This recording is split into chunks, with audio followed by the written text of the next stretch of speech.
Katika habari za kitaifa, tuanze na taarifa kuhusu Rais Dr. Samia Suluhu Hassan amewapisha viongozi mbalimbali aliowateua hivi karibuni, akisisitiza kuwa nafasi walizopewa si heshima pekee bali ni dhamana ya kuwatumikia Watanzania kwa uwajibikaji na matokeo yanayoonekana. Akizungumza Ikulu jijini Dar es Salaam wakati wa hafla hiyo ya uapisho, Rais Samia amewataka viongozi hao kuhakikisha wanatekeleza majukumu yao kwa uadilifu. Mimi Charles Ngereja Kadonya ninauahidi umma kwamba nitakuwa mzalendo na mtii kwa Jamhuri ya Muungano wa Tanzania.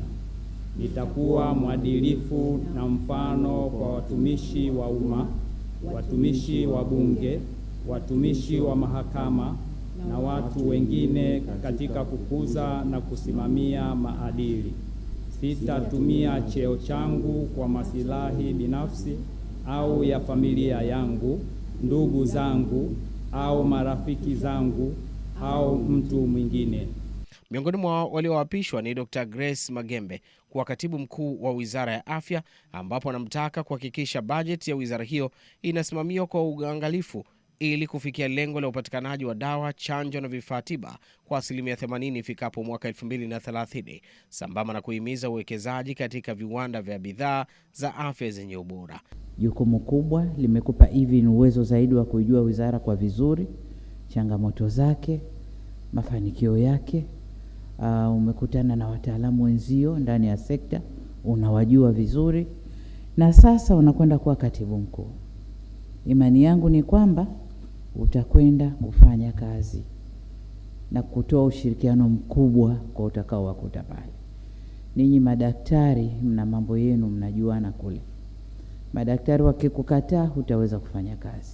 Sana wewe ni daktari, nenda kafanye na madaktari wenzio.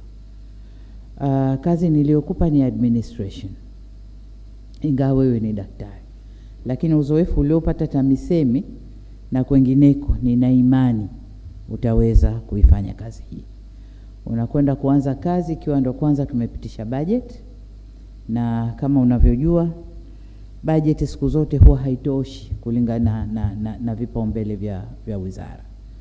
Kwa hiyo unavijua vizuri vipaumbele vya wizara, unajua changamoto za wizara. Nenda katumie budget hii kwa uangalifu, lakini tupate matokeo makubwa na kwa spidi. Lakini kwa aidha, Rais Samia amemwelekeza katibu mkuu wa Wizara ya Mambo ya Nje na Ushirikiano wa Afrika Mashariki, Charles Kandonya, kuhakikisha analinda maslahi ya Tanzania ndani ya Jumuiya ya Afrika Mashariki kwa kuimarisha ushirikiano wa kikanda. Vizuri mno, na kwa kiasi kikubwa mambo mengi ya Tanzania ndani ya jumuiya ulikuwa unatusaidia. Ulikuwa unasaidia kusukuma, ulikuwa unatupa taarifa za mapema, na tulikuwa tukifanya kazi karibu nawe. Aliyekwenda kuwa katibu mkuu wa jumuiya unamjua vyema, mmefanya kazi vizuri kwa pamoja ndani ya jumuiya. Sasa nenda kamsaidie. Nafasi aliyoondoka ndio nimekuweka wewe, na yeye amepanda kwenye jumuiya. Kafanyeni kazi kwa pamoja, kamsaidie. Interest za Tanzania ndani ya jumuiya mkazilinde vyema, lakini mhakikishe jumuiya nayo inakwenda vizuri. Kwa upande mwingine, na Lasco Jacob Kipande aliapishwa kuwa katibu wa Tume ya Utumishi wa Umma, amesisitiza kuwa kusimamia haki, wazi na uadilifu katika kushughulikia mashauri na migogoro kwa watumishi wa umma. Kuna mengi yanakuja kwamba hapa tume ilikuwa bias au haikutoa uamuzi wa kweli au. Kwa hiyo nenda kasimame sasa, kaisimamie tume itende haki, iondoshe malalamiko kwa watumishi, lakini pia migogoro ndani ya taasisi zetu hizi. Kuna mambo mengi, mtumishi anaweza akahukumiwa kwa chuki tu, kwa tatizo dogo tu, lakini akapewa hukumu kubwa. Kwa nenda kawasaidie tume, msimame kwenye haki na kutakia kila la heri. Rais Samia amesisitiza kuwa uteuzi wa viongozi hao unalenga kuimarisha utendaji serikalini na kuongeza ufanisi katika utoaji wa huduma kwa wananchi. Tuelekee huko Zanzibar. Rais wa Zanzibar na mwenyekiti wa Baraza la Mapinduzi, Mheshimiwa Dr. Hussein Ali Mwinyi, amesema serikali inaendelea kutekeleza mikakati yao ya kuongeza thamani ya zao la mwani kupitia uanzishwaji wa viwanda vya usindikaji ili kuongeza kipato cha wakulima, kupanua masoko na kuimarisha ushindani wa bidhaa za Zanzibar kimataifa. Rais Mwinyi amesema hayo Ikulu Zanzibar alipokutana na mratibu mkazi wa Umoja wa Mataifa nchini Tanzania Mheshimiwa Susan Ngongi Namondo amesema serikali iko tayari kuimarisha ushirikiano na Umoja wa Mataifa katika kuendeleza kilimo cha mwani kupitia mafunzo, teknolojia, mitaji na huduma za kifedha, huku akiushukuru umoja huo kwa mchango wake katika sekta mbalimbali za maendeleo. Zanzibar is the largest producer of seaweed in Africa. So it is an important sector for us. So such an initiative will be highly appreciated because it will be able to further assist the farmers. There's a lot of challenges around it when it comes to increasing the production, when it comes to value addition, the markets, they're all not in properly done at the moment. So as you say, we need financing, but we also need work in a better way to get the farmers to be able to increase their production, but also to get the right markets and the right price. Kwa upande wake Mheshimiwa Susan Ngongi amesema Umoja wa Mataifa utaendelea kushirikiana na Zanzibar katika kuendeleza sekta ya mwani na kuongeza thamani ya zao hilo, pamoja na kuandaa filamu maalum ya kuitangaza Zanzibar na fursa za uwekezaji katika kilimo cha mwani duniani. Beginning to come into this sector right now. The key activities also that hopefully will come out of this visit next week is some sort of documentary. Yes. And the idea of the documentary is to be able to promote Zanzibar and Zanzibar's seaweed to the world. Tuangazie taarifa kuhusu Waziri Mkuu Dr. Mwigulu Nchemba. Amesema serikali imeweka mkakati wa kuhakikisha utekelezaji wa miradi ya maendeleo nchini ili kuhakikisha wananchi wanapata huduma bora na miradi inakamilika kwa wakati.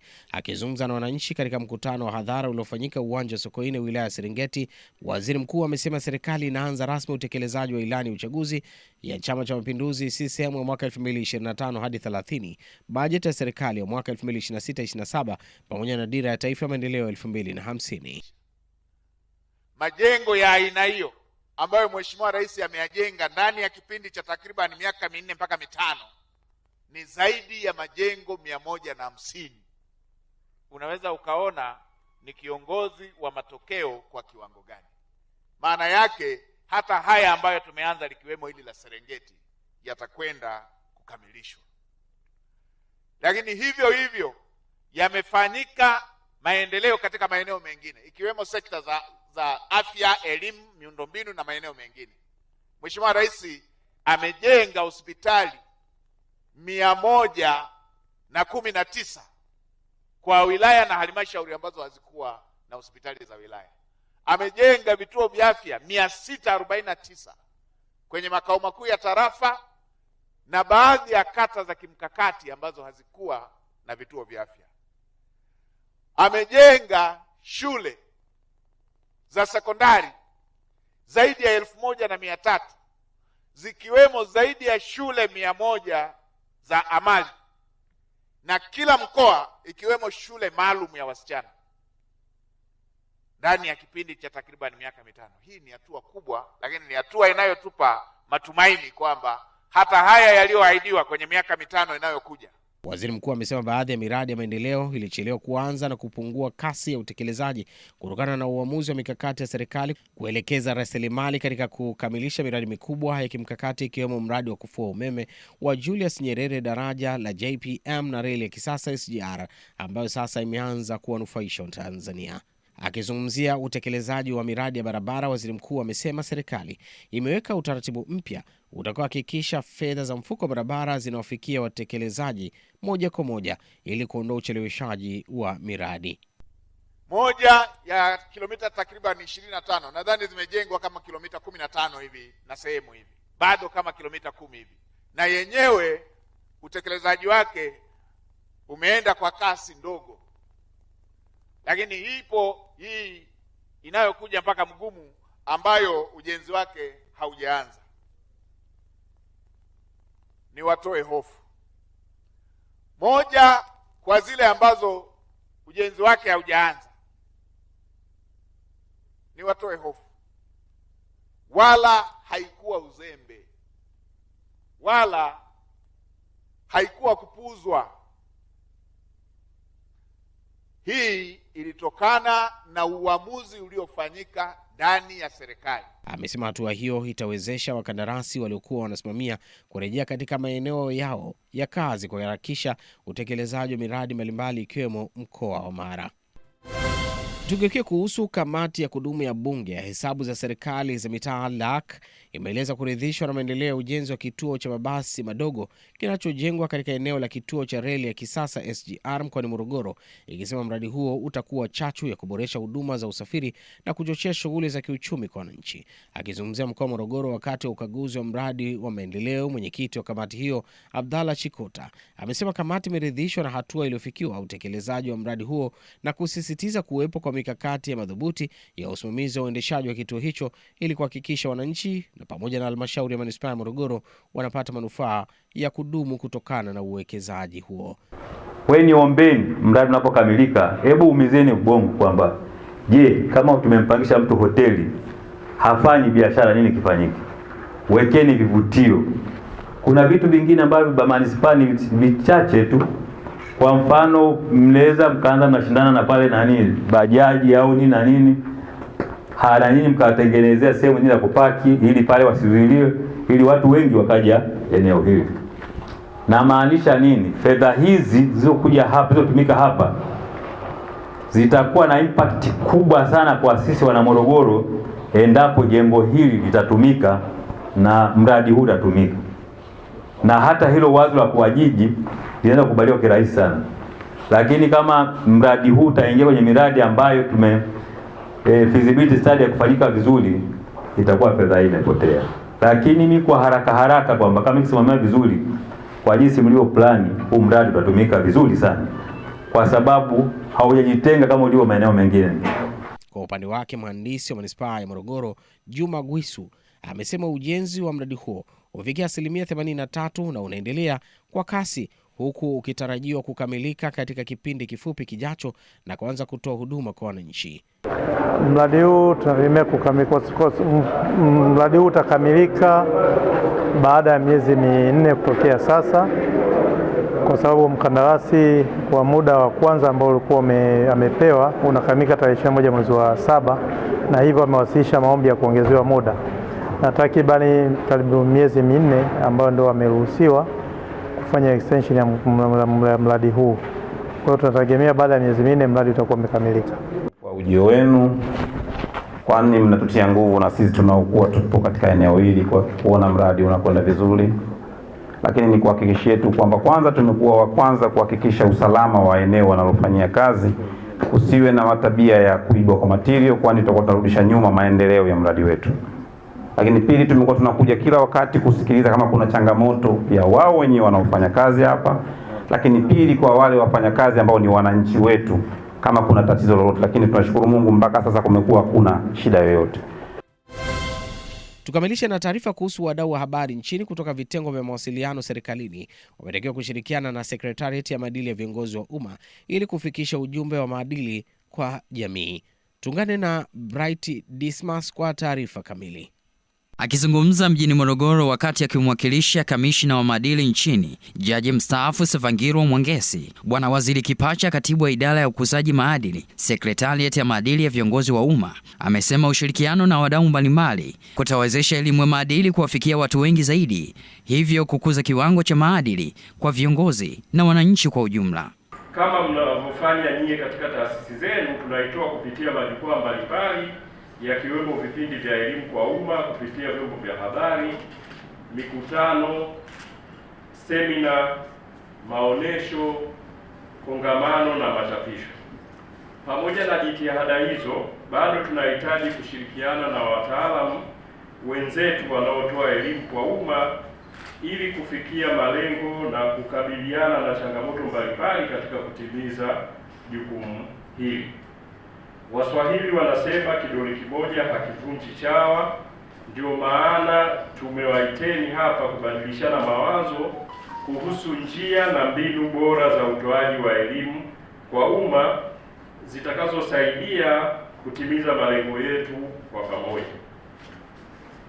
Lengo hili likitimia, tutapunguza changamoto mbalimbali zinazolikabili taifa letu. baadhi ya changamoto tunazotakiwa kukabiliana nazo kwa kuelimisha wananchi na watumishi ni pamoja na matumizi mabaya ya madaraka kwa maslahi binafsi, kukosekana kwa uwazi na uwajibikaji katika maamuzi, rushwa na vitendo vingine vya upendeleo, kutokutoa taarifa sahihi kwa umma, ukiukaji wa misingi ya uongozi bora na maadili ya kazi, mgongano wa maslahi na changamoto nyingine za kimaadili. Kwa upande wake, mkurugenzi wa mipango Sekretarieti ya maadili ya viongozi wa umma amebainisha kuwa kupitia mradi wa kupinga rushwa umetoa fursa ya kuwashirikisha wadau wa utoaji wa elimu kwa umma ili kupitia matukio mbalimbali. Lakini tulichokiona katika kila emergency, katika kila kikao, yani katika kila activities zinafanyika katika Tanzania, haiwezi kukosa mambo haya mawili: masuala ya integrity na masuala ya rushwa. Yaani vitu ambavyo vya more emphasis kwenye kikao hicho, hata hapa pia, hata kwenye kikao hicho, integrity, ethics na rushwa ni 30%. Yaani hauwezi kwenda kwenye kikao bila kuwa na ethics. Hapa kwa mfano, mwenyekiti ataanza kuleta ethics zake, atasema zima simu, ukitoka fanya hivi, fanya hivi. Yaani kila watu watakuwa na nini? Yaani katika kila activities intervention inafanyika ndani ya nchi lazima itakuwa na issue za kiethics. Sasa tumeona ni vizuri tujaribu kuweza kuweka hiyo bridge kwamba unapokuwa kwenye hizo event basi tutengeneze roadmap kwamba sisi kwa mwaka huu tuna event hii na hii na hii na hii.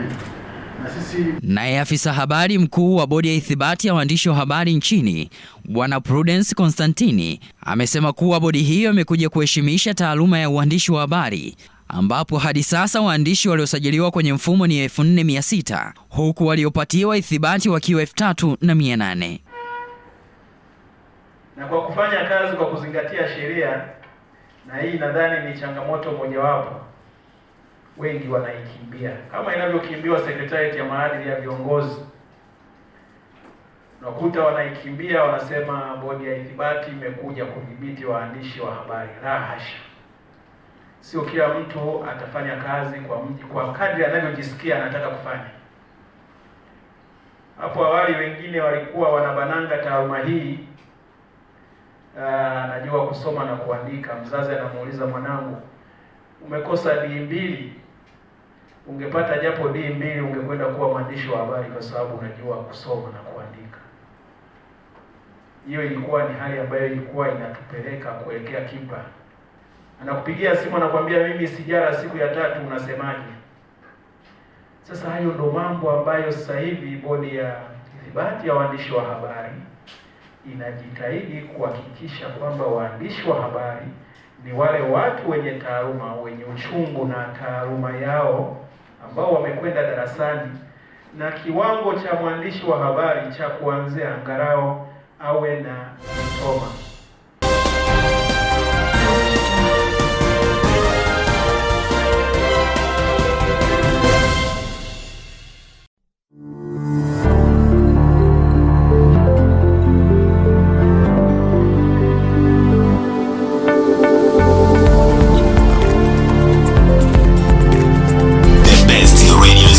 Abud FM.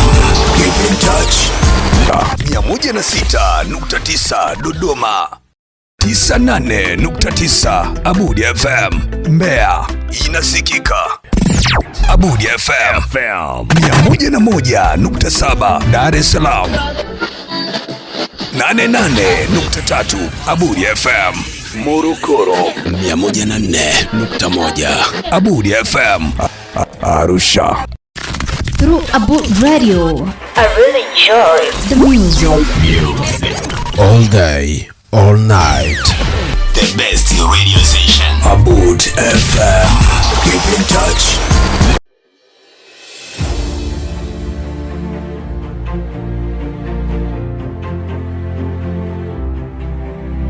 Karibu Abud Bus Service Limited, ni kampuni bora katika usafirishaji mizigo pamoja na abiria. Karibu katika ofisi zetu mpya zilizopo hapa Urafiki, mkabala kabisa na kituo cha polisi cha Urafiki.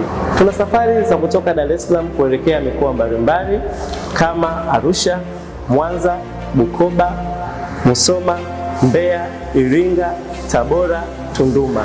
Vile vile usafiri wa kutoka Kigamboni mpaka Arusha, Arusha mpaka Kigamboni.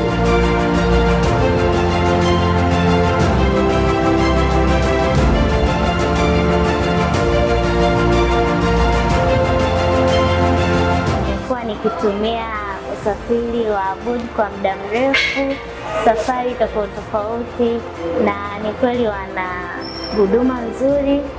I recommend mtumie Abood kwa ajili ya safari zenu. Kwa sasa wana magari yao yanaenda Bukoba, kwa wote wenzangu wanaoishi Bukoba, mnaweza mkatumia Abood.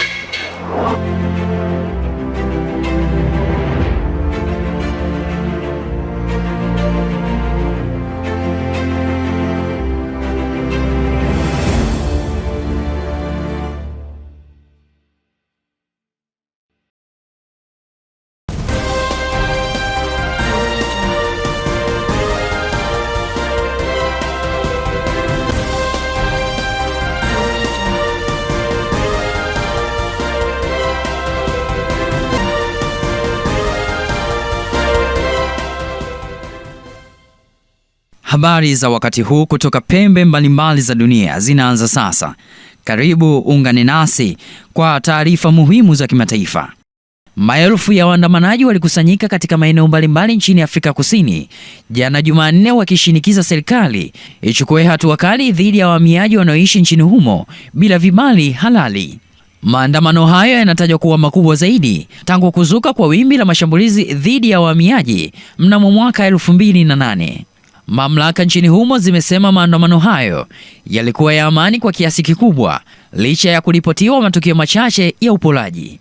Polisi walithibitisha kuwakamata watu kadhaa kuhusiana na matukio hayo, lakini hawakutoa idadi kamili ya watu waliokamatwa. Akizungumza na waandishi wa habari, waziri wa sheria Mamoloko Kubai alipongeza utulivu uliotawala wakati wa maandamano hayo, lakini akaonya kuwa mtu yeyote atakayehusika na vurugu au vitendo vya uhalifu atachukuliwa hatua za kisheria.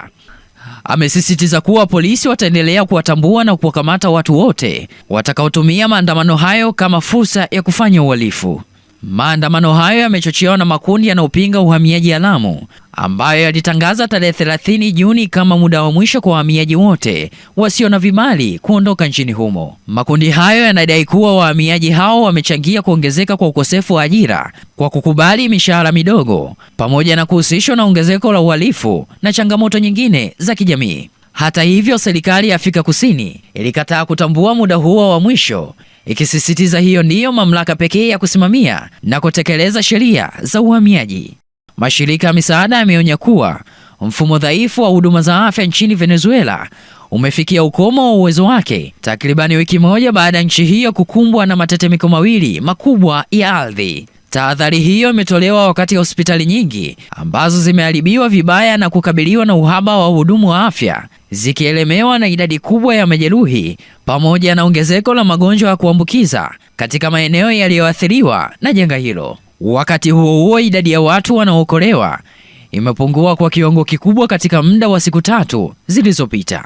Serikali ilitangaza kuwa baada ya watu 5380 kuokolewa katika siku 2 za kwanza, ni watu 4 tu waliopatikana wakiwa hai mnamo siku ya Jumatatu kupitia operesheni za uokoaji. Kwa kawaida, muda muhimu zaidi wa kuwapata manusura wa tetemeko la ardhi ni kati ya saa 48 hadi 72 baada ya tukio. Hata hivyo, inawezekana manusura kuendelea kuishi kwa muda mrefu zaidi kutegemea na mazingira kama vile hali ya hewa pamoja na upatikanaji wa maji au chakula.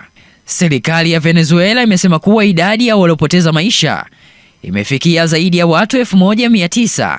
Hata hivyo, wataalamu wanaonya kuwa idadi hiyo huenda ikaongezeka kwa kuwa miili zaidi inaendelea kutolewa chini ya vifusi kila siku, huku vyumba vya kuhifadhi maiti vikielemewa na ongezeko la maiti. Na hapo tunafikia mwisho wa habari za kimataifa. Asante kwa kutufuatilia. Mimi ni Bright Dismas, Abood TV.